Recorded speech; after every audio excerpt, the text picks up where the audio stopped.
The Passion Translation has stirred both intrigue and controversy in the Christian community. Some hail it as a fresh voice, offering new perspectives on ancient texts, while others find its approach more divisive. With us today is a Bible scholar who has worked directly on the Passion Translation, diving deep into the linguistic intricacies and choices. We will delve into the history, the methodology, and of course the controversy that surrounds this interpretation of the scriptures. So sit back, get ready, and let's explore what your pastor didn't tell you about the Passion Translation. How are you doing today, Dr. Wadholm? Doing fantastic. It's a good day. Great. Awesome. All right. Could you tell people about your background? Yeah, I did. I'd been studying scripture. I mean, formally, I did my undergrad majoring in biblical studies and then pastoring. But while pastoring, so teaching 5 times a week with caring for a couple congregations, that kind of engages scripture at a different level when you're teaching through text very meticulously, that consistently for years. And then did a Master of Divinity up in Canada, um, uh, like 102 grad credits, largely in languages, biblical studies, theology. It was more pre-PhD Master of Divinity. Usually that degree is designed for pastoral, but I knew I was doing a PhD from the time I was an undergrad. And then I did a PhD at Bangor University in Wales and focusing on Old Testament and Pentecostal theology. So that's kind of my background. I just have, ever since I suppose in college and pastoring, realized there's lots of issues with translation. Folks always have questions about their translations. So, and sometimes hot debates, right? One of the churches I pastored, I remember it was just about one of my first visits with the board. One of them said, "Well, we're a King James church." And I did not know it at that point, but I said, well, let's see about that. So I set up a nice little exam for them. We did a several-week study of the history of English translations. And then this is on Wednesday night Bible studies. And then I gave them an exam on the King James Bible and just the sense of what do these terms mean? How would we best translate these? And that was kind of the end of being a King James church. That was just the end of it. I was surprised.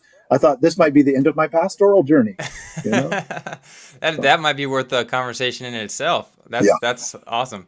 Okay, so could you tell my audience about your past experience with the Passion Translation? Yeah. So I'm trying to think even how many years ago it was. I think 6 years ago, 5, 6 years ago, maybe.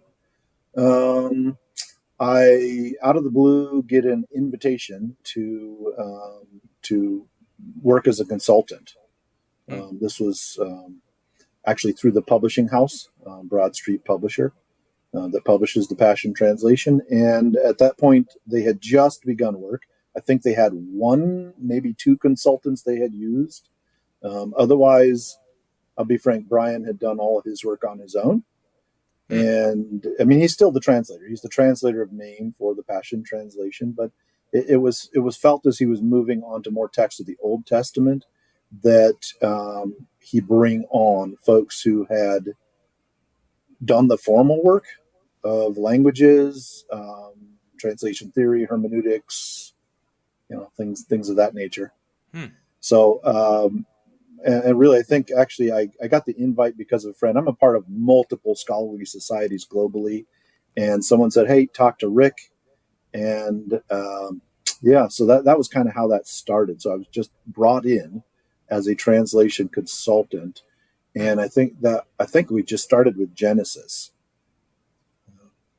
So then I did that for a number of years. I haven't worked for them for the last 2 years, though occasionally they throw stuff my way to just respond to.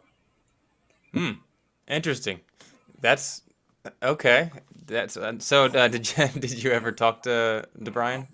Yeah, so Brian and I had enough back and forth, because so yeah, and I mean so I think people maybe have wrong ideas sometimes about how translations work, and they're not all the same, right? Hmm.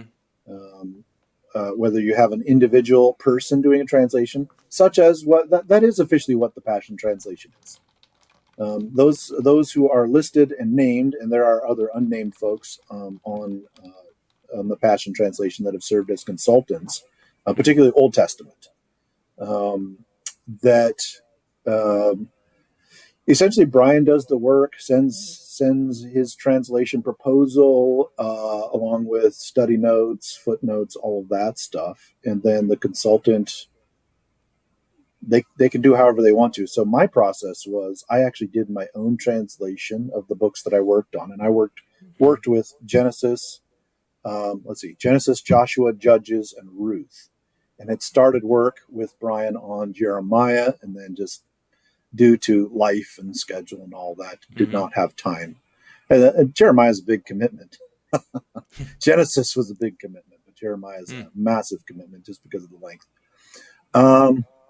Essentially did my own translation, jotting down my own notes, and then as Brian would send me his work, so as he's doing it, so it'd be once a month or every few weeks he'd send something, and I would do a side-by-side comparison, looking through what he did and what I did, and offering, okay, so consider rephrasing this, or why did you say this, or you shouldn't say this. So using all those editing features, the cross out, the comment, and including on his study notes, his footnotes, all of that, right?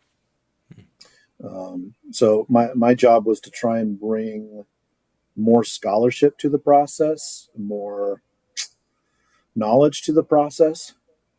So, and then that's just sent to Brian. I would just literally forward it on to Brian, and it was his thing to decide. And I don't know, as far as for him with the publisher, if what say they make in it, Broad Street, but Brian would be the ultimate decider of what gets included or not. So I may have offered translation. So sometimes he preserved my words, sometimes his words, sometimes a mix. There are at least some footnotes that were written specifically by me that he has added. There are things that I crossed out that are still there. So, and I understood that as a process, as a consultant. So that's not the way that all committee work on translations happens, though. Right, such as like the NIV or NLT or ESV, where they may have an individual or a couple individuals work on a book, and then they may meet with the overall editor, or they may meet with a part of the team. And then they also have stylists, English stylists, that help them for consistency, for readability. So because I don't deal on that final editorial end, I'm not even sure if Broad Street has English stylists who also do a one-over on the. I don't know. I just know my part. And just for clarity, the English stylists, what are they, just in most translations they just read it over to make sure it makes sense or something? Yeah. So so for instance, Broad Street is not officially a U.S. based publisher. For example, I think they're actually located in Australia, though they have offices also in the U.S. So when you think about writing an English translation, who counts as English? Right? How do you write in a way that enough of the English-speaking reading world can make sense of what you've said? Are there idiomatic ways that you have said things that, okay, if your audience is an American public, well, that may not work with the British or Commonwealth or South African, or so all those things get taken into consideration by stylists, and so I don't really know. So I couldn't answer if that's happening with the Passion Translation. But I know that happens with other translations. And I feel like sometimes when I tell classes this, or churches, because I do, I'm a full-time professor, but I also do lots of speaking in churches, and a lot of times get asked about translation work. And it's almost like looking behind the curtain. You almost think it's this far more magical thing. Right? It's divinely superintended. Well, yes and no. It is very human, it's very earthy, and the nitty-gritty of it is lots of hands are often involved. even when it is driven by one individual. As you know, Brian isn't the first one to offer an individual translation, nor is he the last. Hmm. Um, I think the publishers were smart, wise in trying to bring others into the conversation. It can help because this is a communal text for a community. Hmm. Yeah. Well, honestly, I had no idea that it, anybody would be advised on this, because you just always hear, it's Brian Mm-hmm. Simmons, Yeah, that it's is his his name. translation, Mm-hmm. and I honestly, I've only really heard negative things about him, but yeah. So, a question for you, maybe the people that aren't familiar with what this translation is, could you give us a little bit of background? Maybe talk just a little bit about, I guess, the controversy behind it. Yeah, I mean there's obviously multiple controversies around it. Some of it is more popular level controversies around it. Some of it is more scholarly controversies around it. So let's be honest. Modern translations all have controversy around them. I don't know any that don't. Mm, Right? The controversies may differ, but they all have controversy around them. There's somebody who thinks this is inappropriate, this is wrong, you've distorted the scriptures. yeah. Oftentimes, it's mostly because it's not written the way I think it should be written. The problem is, most of us are not actually equipped to even know what the text says, to read in the original languages, let alone to make sufficient sense to carry that over into a receptor language. Hmm. It's a massive task. I don't pretend to know it as well as most others that are working in the field, but I have a fair sense of things. Um, so part of the controversies are ideas usually connected to New Apostolic Reformation um, or movement, right? So that is usually found less so in the translation itself, more so in the notes, the study notes that get included with it, right? Um, the issue with and that has tended to be almost more of one of the things folks have pushed against at a popular level. Not to say scholars don't also push against that, but the bigger issue among scholars is for example, for the New Testament, the base text is not a Greek text, but the Aramaic, the Syriac Peshitta, the Aramaic text, which already differs a fair bit from our extant or existing Greek texts. So most Hmm. translations use some sort of critical Greek text as their New Testament base. Right. Even if they take into consideration, well, maybe this is a better reading than this, or and they'll footnote that or what have you.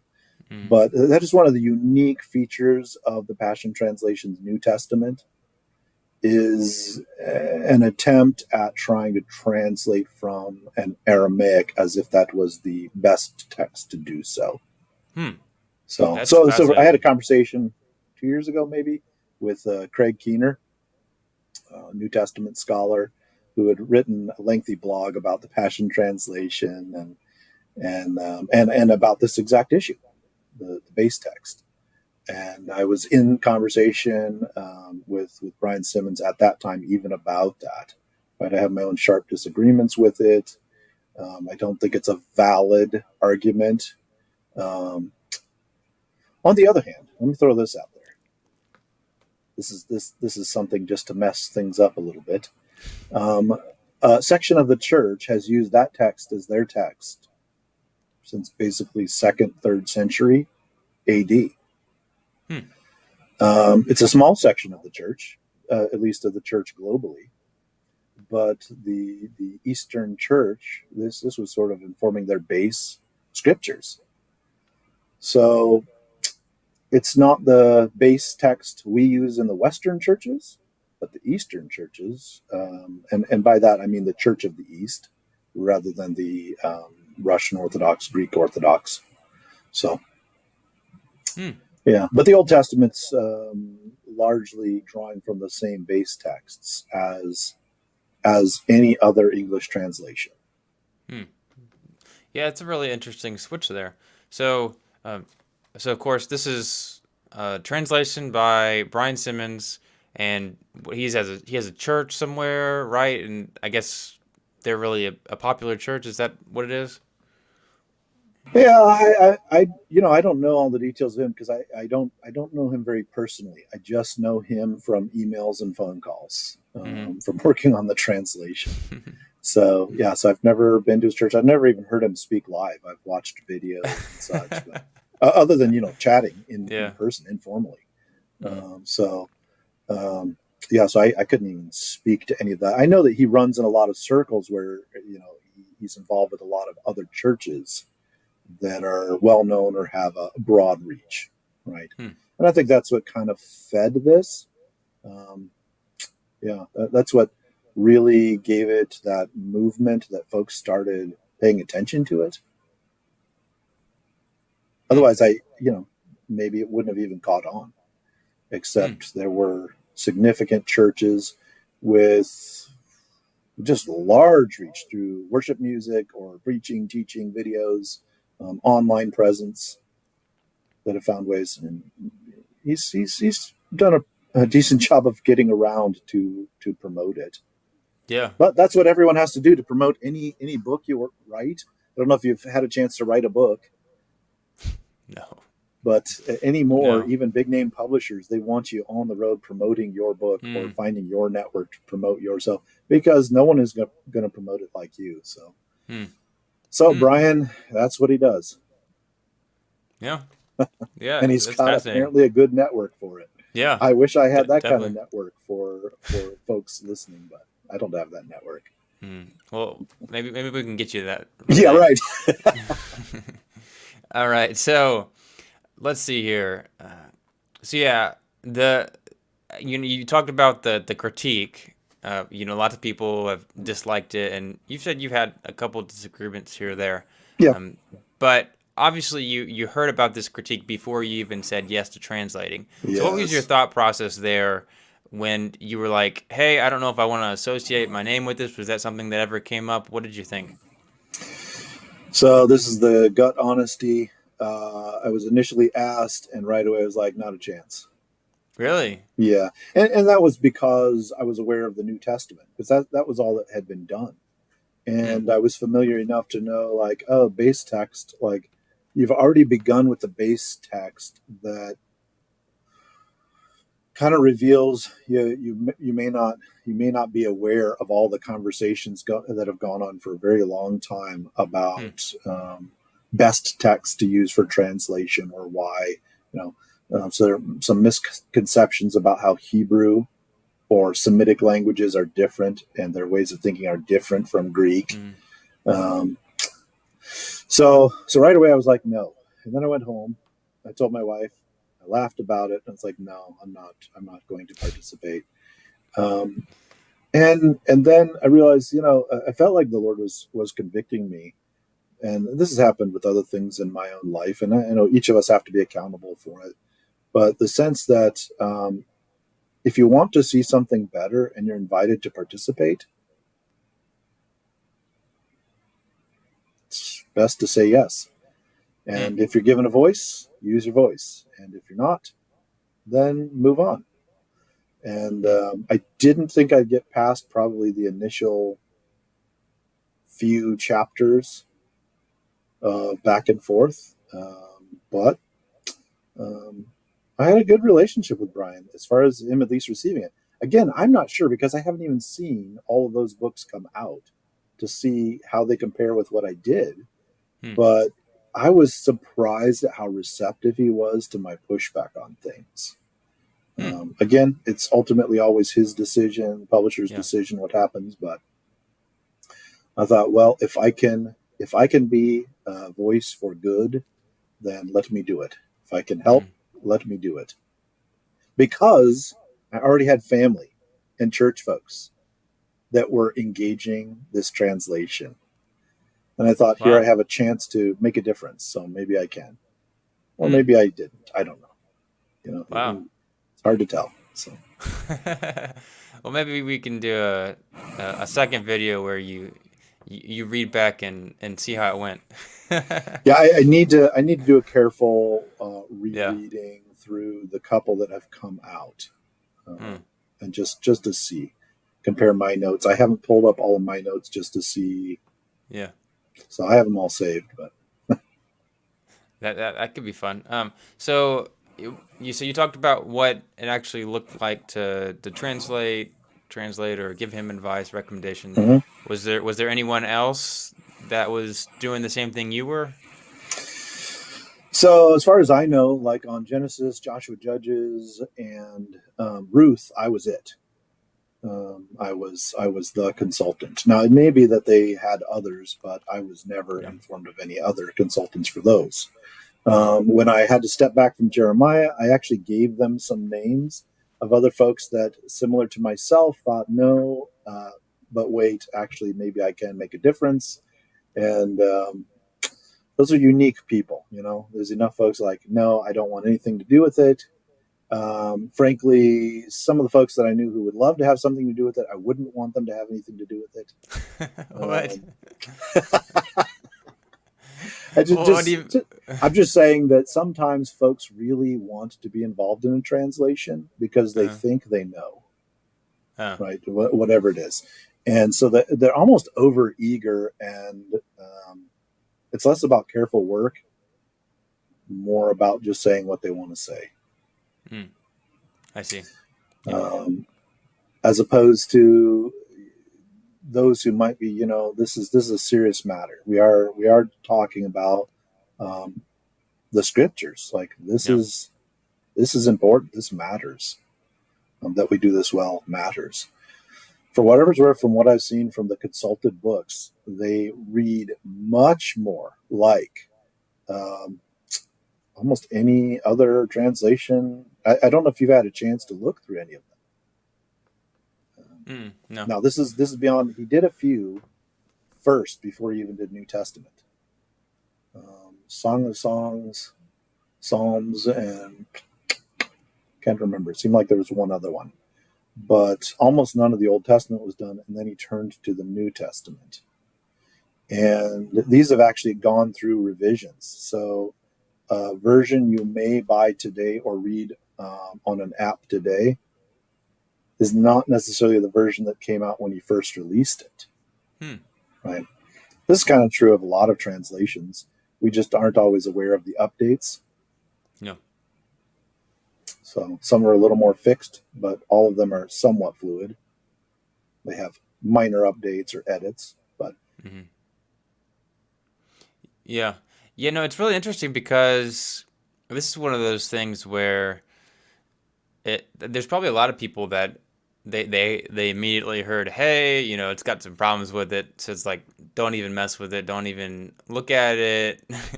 um, I'm sure people were like, oh, it's from the devil or something like that. Who knows?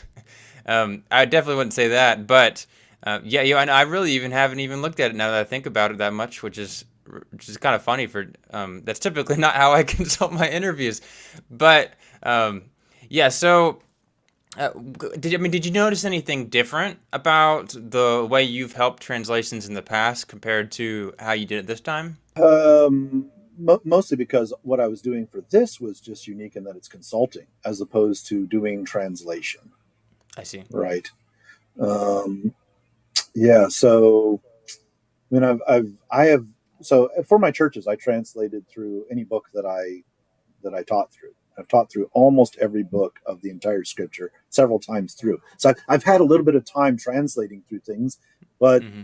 it's very different when you're doing it and you're doing it for your local community. Hmm. A little nearer to what at least what Eugene Peterson set out to do with the message, and I feel like the publishers made it something it never was, which was a local community's devotional engagement, hearing this text with their pastor. Hmm. Um, and it just became like, oh, yeah, this is the Bible, so it should be used like a Bible. Well, it has a use that was intended for. And when we misuse what it was intended for, we now abuse the text. And then we say, well, it's not doing this. Well, it's not doing that because it wasn't written for that, right?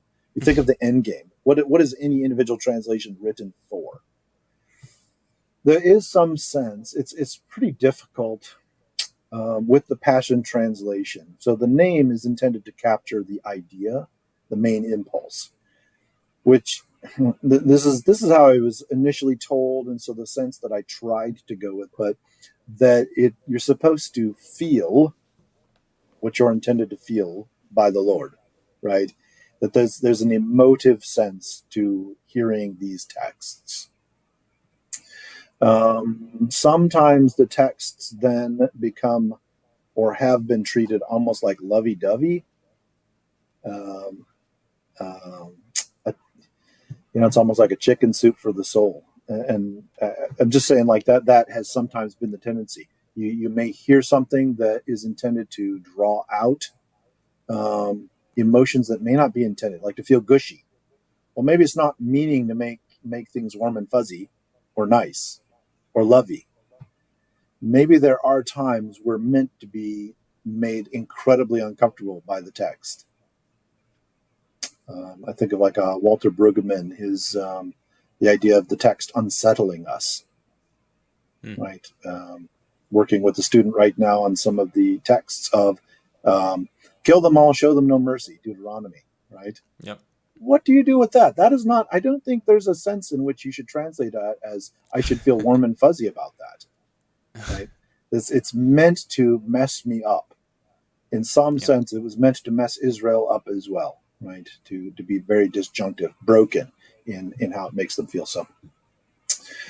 So I appreciate the sense of the Passion Translation is aimed at getting us to feel the passion of God in this. But I don't know if the carryout currently has always followed through in a way that captures the intent of the text more than it does just the emotive positivity of the one working on it. Interesting. But I know Brian is always reworking this. It's a Yeah. living project. It's his life project. So the New Testament even now is being reworked. So he is very consumed with working on this all the time. Yeah. Yeah. So why did you stop translating for them? Different stage of life, enough other projects. It's like why, so every once in a while they reach out to me with something else or what have you. The publisher does, right, on behalf of Brian. And frankly, I'm buried in books, trying to finish editing and write books, commentaries, and just there's only so much margin in a person's life. So yeah. So it wasn't some terrible time working with them. No, Right? nothing. Gotcha. No, Yeah. it was they were good to work with. The publishing house, the folks that I worked with there, and Brian. And, That's cool. Yeah, it was a good experience as far as that goes. But I do occasionally, get folks who reach out with their hate or they find my name on the website. Oh, okay. Well, no. Tell us about that. That's fascinating. There are people that are upset, or usually the ones that reach out is more they're bothered. Why? Wait, your name is on there. Why did you help out with this? And so I just tell them my story. Right. If you have a problem with something or think something could be improved, and you get invited to speak into it, then speak into it. Yeah. Yeah. Is it anything more than why did you do the passion? I mean, is there ever a time where it's like, Dr. Wadholm, you translated that poorly right there? No, because and that's the thing. So I'm trying to remember. I would have to go back and look and see if what the website is currently saying. I think there's a few folks listed as consultants. I know it's not all of them, but there are a few folks listed. Myself as one of those, and I don't think it says what books. Oh, okay. So Yeah. they don't even know. So folks hearing this, unless they know me or are familiar, with my work, they wouldn't even know. And even so, it's not my words; it's Brian's words. So even if I wrote the words, like even if let's say he adopted my way of saying something, it's still his words. Yeah. It's like I've done ghostwriting for people in the past, for scholars and pastors, and you know, sometimes you do a ghostwriting, you try and capture their voice, but you're still saying it your way at some level. Yeah. But they sign off on it, and now it's their words. It's not your words. Mm. Yeah. Right. Exactly. So let's see here. What else? All right. All right. Yeah. So would you say there's any hope for the translation to get better? I think so. I mean, the fact that it's not like it's just settled and unchanging. I think the Hmm. fact that it's still underway, and not just underway like new books being added, which is also happening. Hmm. So the publisher was revisiting even the introduction to the New Testament just last December. As part of their attempt to rework the New Testament, right? Um, I don't know if the textual basis will ever change for the New Testament, Hmm. though. I guess I have hope that maybe more would be taken into account of other textual witnesses Yeah. and less emphasis placed on what is imagined to be a truer emotive language or text like Aramaic. Um, yeah, Hmm. so I have hope. So on. I have Yeah. hope, but I'm not. Well. I'm not Yeah. involved with that. I see. So yeah, let's talk about the base text. So basically, you have the Septuagint. It was written around 200 BC, and then you have what's the Aramaic text? When Well, was that so written? so if you're talking Septuagint, that's the Old Testament. So like for the Old Testament text that Brian and Oh, I that's were right. working from, that's the Hebrew Masoretic text base, and Mm, basically using the Biblia Hebraica Stucartensia. That's kind of the standard Masoret. That's the current critical text, and I put mm, air quotes because critical text is a debated thing for Old Testament studies. mm, Where possible, I consulted. So, for instance, in Judges, there's another project that is still underway, Biblia Hebraica Quinta, which takes more accounts of Qumran texts, more Masoretic Hebrew manuscript evidence. So, but mm. that's an Old Testament, right? Right. For the New Testament, the Aramaic, the Peshitta, was the base text, and then Greek texts are occasionally consulted in the footnotes. Not to say Brian didn't also look at them all through, but they are Mm. occasionally cited in notes and impact translation choices. But usually, the base text there is not the Greek New Testament, but the Aramaic New Testament, And the Peshitta, when was that written? like second century A.D. Okay, so still Um, pretty early, it's right? still very, very early, second, third century AD. Um, it's very, very early. And that's the form that largely gets passed on. Sometimes the claim has been preserves things truer to what may have been originally written, as if Mm, what was originally written of the gospel traditions, for example, was Hebrew. So there's a number of the church fathers that reference, or a number of early writings that reference a Hebrew Matthew. yeah. But we don't have a Hebrew Matthew. What we have is a Greek Matthew. And so there's lots of debate. What is this, right? Like, was Matthew originally written in Hebrew and then translated into Greek? And there were debates kind of early 20th century about some of those ideas. But I would say it's pretty largely a consensus that our texts were all written in Greek, that there was other forms that may have existed very early on in Hebrew, Mm, but that they largely existed just originally in Greek. Those are the preserved texts. So mm, mm. even if they are translating themselves what they're thinking, and they're Yeah. not writing in their mother tongue or their first language. Hmm.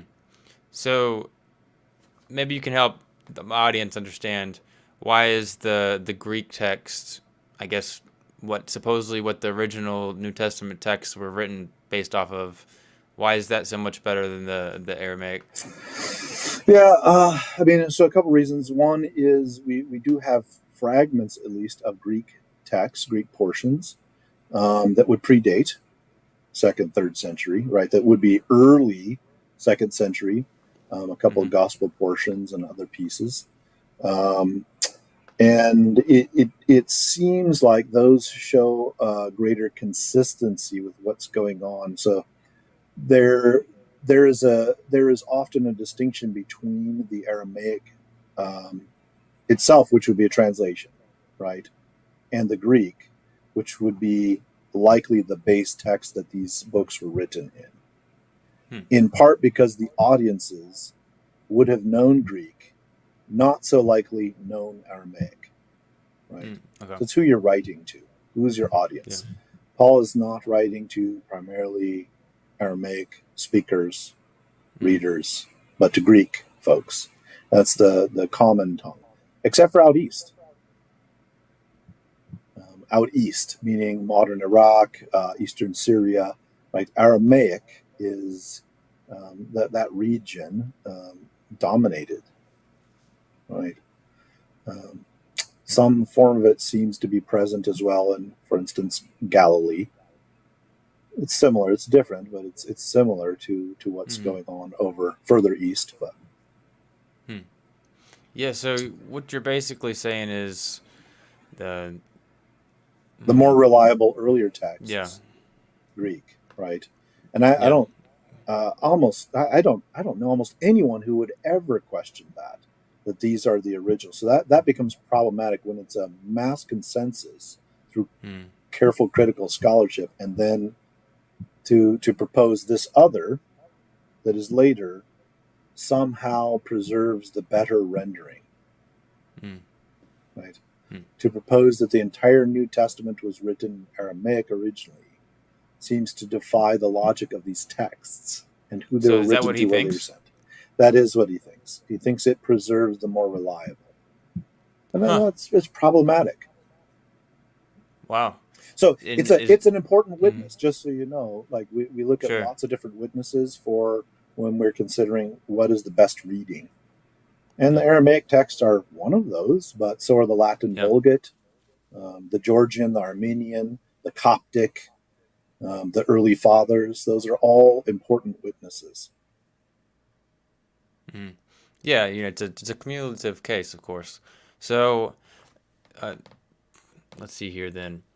Um, in his case, is he just thinking about tradition? Is that why he's so for the Aramaic text? Is he connected to the Orthodox Church? No, no, no, not at all. No, it's actually born out of an idea, and this was, by the way, this was a. I mean, there were enough folks early 1900s, late 1800s, Yeah. among scholars who held that there was some sort of like Hebraic. There's a clear distinction in Hebraic ways of thinking, Hebrew ways of thinking, Aramaic ways of thinking, and Greek ways of thinking, right? Uh-huh. And the Greek is, for instance, the division between material, immaterial. It's not very holistic, right? So the language even reflects that. Even the orientation towards the ideas of time or movement. Um, whereas Aramaic Hebrew has a totally different. It's a very holistic. The orientation is to where you have been rather than to where you are going. And so there are these so there were these different ideas, and somehow, in fact, there were some scholars that were arguing that um, some of our Greek was sort of like originated by the early church, as it was almost like a spiritual Greek, a Hebraized Greek, and therefore it was more spiritual. And some of this just comes from our failure to appreciate languages are just languages. They're earthy. They're faulty. They are problematic. They reveal some things, hide other things. Hmm. They reveal our culture, our beliefs, but they're just languages. Hebrew, one of those. Aramaic, one of those. There's nothing more spiritual, more true about Hebrew versus Greek language or language constructs. Yeah. They're simply different ways of speaking, writing, thinking, but they're not inherent. This it's the beauty. It's actually the beauty of God's giving this revelation to us in three languages: Old Testament in Hebrew and Aramaic, New Testament in Greek. It's beautiful that he should choose to use multiple languages. This is not like the Quran. It's a perfect Arabic descended from heaven. You just repeat it. You don't even have to know what it means. You just repeat it. No, no. It is written in the stuff of life, right? The nitty gritty of what it means to be human. And there's no heavenly language, but there's almost this mystical sense to Hebrew Aramaic. And I encounter folks like this in the church all over the place. I don't know if you do. I'd be That, surprised if you don't. yeah, specific languages that people love that they think are more spiritual. Is that what you're Mhm. saying? Yes. Interesting. Yeah, maybe I'm missing it. So Maybe I don't talk to enough people. if you've ever heard someone say that we have to say Yeshua, Yeah, they believe that somehow saying a Hebrew form of the name of Jesus is the way. yeah, Never okay. mind that his name is not written that way in the New Testament. It is Jesus. It's not written Yeshua because it's all written in Greek. And Uh, it's this sort of right. imagining like, oh, the Hebrew is truer. It's closer. I see. Yeah. If I say the Hebrew words, well, frankly, this is like the dude who gets a Chinese tattoo because it's really cool because it's foreign. Never mind that it's just a word for like pencil or something. Things in our own language don't seem that Mm-hmm. amazing, but somehow in Yeah. another language we can mystify it, and it Oh, sounds yes. incredible and deep. It's just Yeah. language. I get that a lot with Hebrew. But yeah, no, that's been the good little conversation. Pleasure talking to you. Any last thoughts about the Passion Translation you want people to know about? No, not per se about the Passion Translation, and just it's always amazing to me. Folks get upset about translations. In reality, I'm happy if anybody's meditating on Scripture, even if Mm-hmm. it has issues, because I realize that all of our translations have issues, and they're all translations. And the Lord chose to not even preserve the autographs, the very first writings. We have a Mm-hmm. sense of them, we have sufficient trustworthy sense of them, but the fact that we have variety of types of texts tells me the Lord is maybe more concerned about other things than each individual choice of translation or word. Mm. Even though it still matters and we still want to honor and do well. Yeah. I'm grateful that Yeah. in His grace He still speaks. Yeah. That's a good message there. All right. Well, it's been a pleasure talking to you. Where can people check out your work? Do you have any books coming up that you want people to know about? Well, I don't know what the timeline is on the books. I think I've got like 4 or 5 that are due out this year sometime, but I Okay. don't know if I haven't gotten dates for when those are coming out. So Hmm. they can always keep an eye out for things. Social media, I'm all over the place. Rick Wadholm Jr. And I have a website, wadholm.com, where I have my books and occasionally do blogs and so forth. So Awesome. happy to connect with Yeah. folks. If people have questions, want to follow up. Yeah, no, that sounds really exciting. Cool, good stuff. All right, and yeah, check the description. See if you might see one of Dr. Wadholm's books in there. But anyways, it's been a pleasure talking to you. Thank you so much for sharing your experiences and knowledge, and I'm sure lots of people learned a lot here today. Thank you so much for coming on, and I hope you have a great rest of your day. Thanks. Yes, sir.